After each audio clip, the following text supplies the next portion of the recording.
So if I'm trying to find the slope of a graph, you may have points, like I have a point right here and right here. You might not have some points, so you might need to put your own points on the graph. Just remember you want to put them where two grid lines intersect, so that way you can have whole numbers.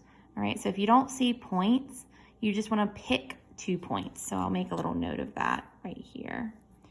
So you can pick 2 points, and it can be any 2 points, okay? You just need 2. It can be any 2. All right, so there's a couple ways you can do this. So I'm gonna start with the harder way, to be honest. Just might be a better way to start. So if I look at this point right here, it is 0, 3. And this point right here, it is 1, 0. And so now I can use my slope formula, which is y1 minus y2 over x1 minus x2.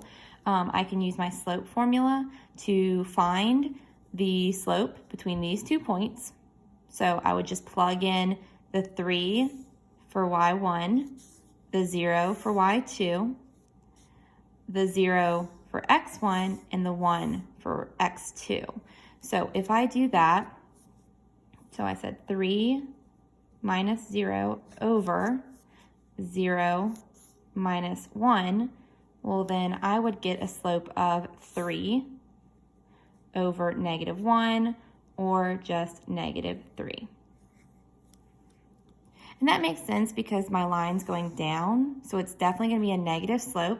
So that's one way to do it. We can use our slope formula. And when I say y1 minus y2, what I'm doing is I'm finding the distance vertically from one point to the next. So I'm figuring out how far this point is from this one vertically, up or down. So I can't go diagonally, so I'm doing this, in other words, is the rise.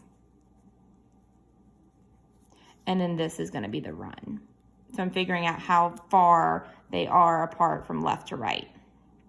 All right, so keep in mind it's the same idea no matter how you find slope. So even if you use your slope formula, if you just do rise over run and you count, which is what we're going to do next, we're still going to find the slope both ways.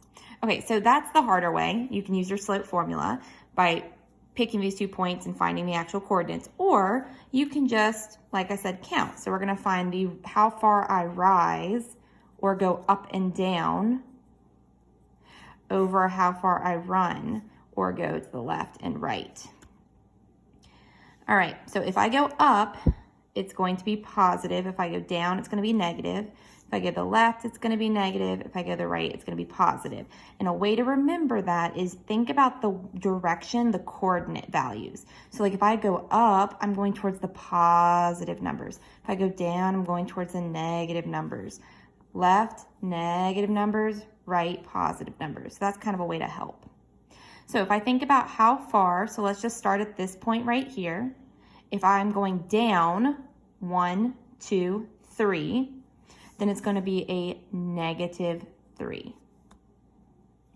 So I start here. I'm giving myself directions. Because I can't go diagonally. Think about driving like a car around blocks. So I have to go down 1, 2, 3, and then I'm going to the right 1. Well, I'm going towards the positives, and right is positive, so it's going to be over a positive 1.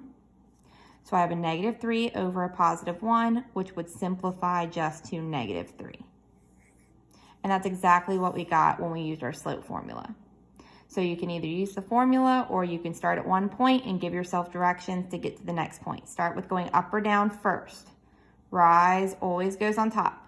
And then you go left or right, run. So I've got to jump before I can run.